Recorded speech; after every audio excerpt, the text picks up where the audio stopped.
Fait que de l'école primaire qui est là, on a pu se joindre après ça à l'école secondaire, qui est juste de l'autre côté de la rue. Donc, une école qui était, comme on parlait tout à l'heure avec Yves, axée beaucoup sur les sports. Tu peux pratiquer n'importe quel sport que tu voulais, basketball, handball, badminton, volleyball, la gymnastique. Tu avais tous les sports que dans le fond, qui sont des sports un peu olympiques là, qui parlent. Là, mais tu peux voir sur le building, il parle de l'athlétisme était tellement forte aussi. Ouais. On était très fort là-dedans. Beaucoup d'activités en dehors des heures d'école, soit le matin avant de commencer les cours, le midi, il y en avait. Le soir, en soirée, les gymnases étaient occupés jusqu'à 8-9 heures le soir par les différentes équipes qui étaient formées à l'école. Fait que c'était une école qui était vraiment axée là-dessus. D'ailleurs, là, aujourd'hui, il y a un programme de football. Il y a un beau terrain de football, ce qu'il n'y avait pas dans notre temps. C'était pas dans notre temps. C'était l'ancien, c'est ça. L'aréna était là. Tout notre hockey mineur, l'aréna était bâtie dans les années 70, 72 à peu près, dans ces années-là. Et puis maintenant, aujourd'hui, bien, elle n'est plus là, évidemment, mais elle était là. Il y a un complexe de 2 glaces plus fonctionnel maintenant. Mais la vieille aréna, ça a été vraiment nostalgique pour nous autres. On a joué souvent à cet endroit-là, puis c'est une aréna j'ai bien appréciée, moi. C'est une belle place. C'est là qu'on a fait l'école de hockey la première année aussi. L'école de hockey était ici. On a utilisé le gymnase pour le hors-glace. Puis sur glace, fait que c'était une place vraiment avec le gymnase qui était là, puis la glace qui était à Terrebonne. C'était merveilleux comme le setup était parfait. Ça commençait... d'à peu près vis-à-vis de la rue, parce qu'on traversait, là, puis on arrivait dans le... Voyons, il y avait un trottoir en avant de l'aréna. Puis on arrivait de la rue. Là, ça commençait ici, là, à peu près, l'aréna a commencé en face de la rue, là. Oui. Puis c'est tout là. Donc, c'était pas très loin de marche. On habitait à peu près à 4-5 maisons par là. Donc, pour venir aux pratiques, mon père n'avait pas besoin de prendre son taxi jaune. Non, mais il n'avait pas besoin de venir nous reconduire. Puis pour aller à l'école aussi. Puis souvent, ben c'était pas loin non plus de transporter l'équipement de l'école à la maison. Fait que c'était vraiment sur la même axe. 3 ans. Mais les 2 premières années, c'était ici. La dernière année, c'était à Mascouche. Oui. Parce qu'on avait un problème avec l'aréna. On avait un problème avec la glace ici. Ils ne pouvaient pas partir la glace à une certaine période de temps de l'année. Il fallait qu'ils attendent, je pense, la mi-août. Puis nous autres, on faisait l'école de hockey comme la dernière de juillet, les 2 dernières juillet, la première d'août. Donc, ils ne pouvaient pas commencer la glace plus tôt. Donc, il a fallu qu'on déménage la dernière année de l'école de hockey. Ça a été des belles expériences. On a eu du fun ces 3 années-là. Je pense que c'était toujours plein. Les équipes étaient comblées. Les quantités de joueurs par catégorie, c'était comblé rapidement. Puis ça a été un franc succès, je pense. Il y a un voisin qui reste près de chez mes parents, que quand il était jeune, il est venu à notre école de hockey, puis il a encore son chandail. Puis l'autre couple d'été, il est venu me voir, il dit, gars, j'ai encore mon chandail de l'école de hockey Héros. Et je l'ai gardé depuis que j'étais jeune. Fait que c'est quand même...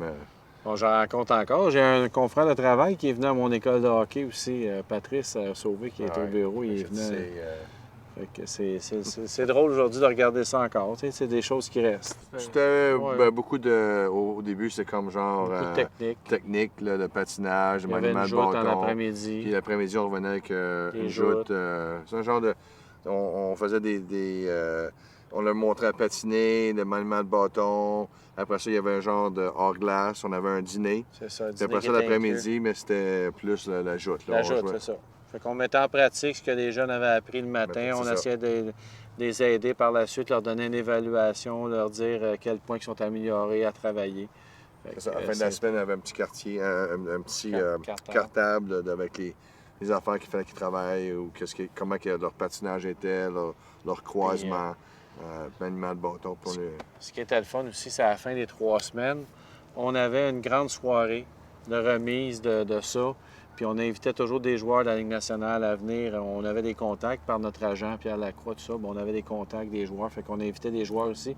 Les jeunes ils appréciaient ça. Ils pouvaient signer des autographes, puis on remettait des prix. C'était vraiment le fun. Les jeunes ils appréciaient beaucoup ça, cet aspect-là. Ça, c'était Mon père travaillait beaucoup là-dessus. Oui, il a travaillé. C'était sa soirée à lui qui organisait. Donc, c'était lui qui était en charge de la soirée. On a mis, je pense qu'il y avait un petit buffet en même temps aussi. Oui, c'est ça.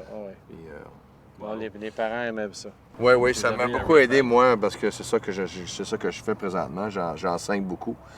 J'enseigne la technique, j'enseigne mes cours privés dans mes équipes. Fait que c'est quelque chose que j'ai aimé à faire, que j'aime faire. Donc, c'est quelque chose que j'ai continué là-dedans.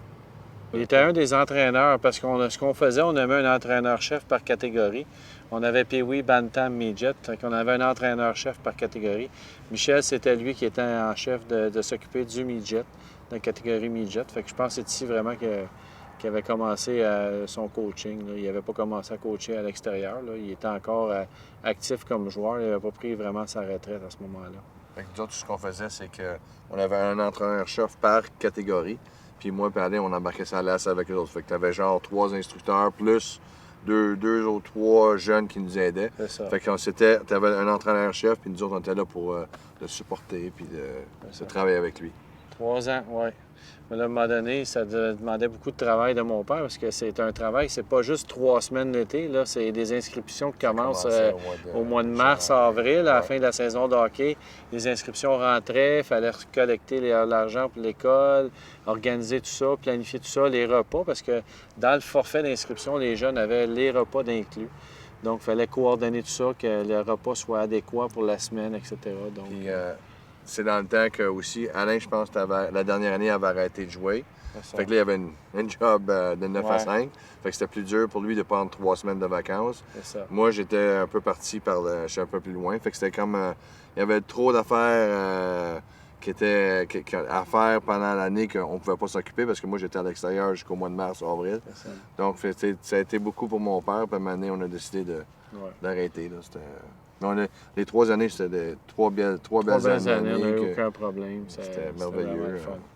Moi, je peux parler pour moi, comme j'ai parlé peut-être, c'est que oui, c'est sûr qu'à quelque part, on est des individus normaux, on est déçus de peut-être pas avoir, mais cette déception-là, je considère que c'est pas moi nécessairement personnellement qui l'a causé. Il y a d'autres facteurs que les gens ne savent pas, que j'étalerai pas toutes sur la place publique. Mais pour moi, j'ai fait l'effort que je devais faire pour me rendre. Malheureusement, des fois, tu as des embûches dans la vie, puis j'ai pas pu me rendre, c'est tout simplement.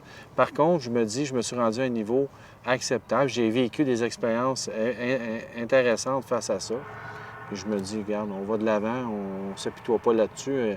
Il y a d'autres choses dans la vie aussi à faire. Mais c'est un peu la même chose. À 22 ans, les Nordiques, ça ne marchait plus.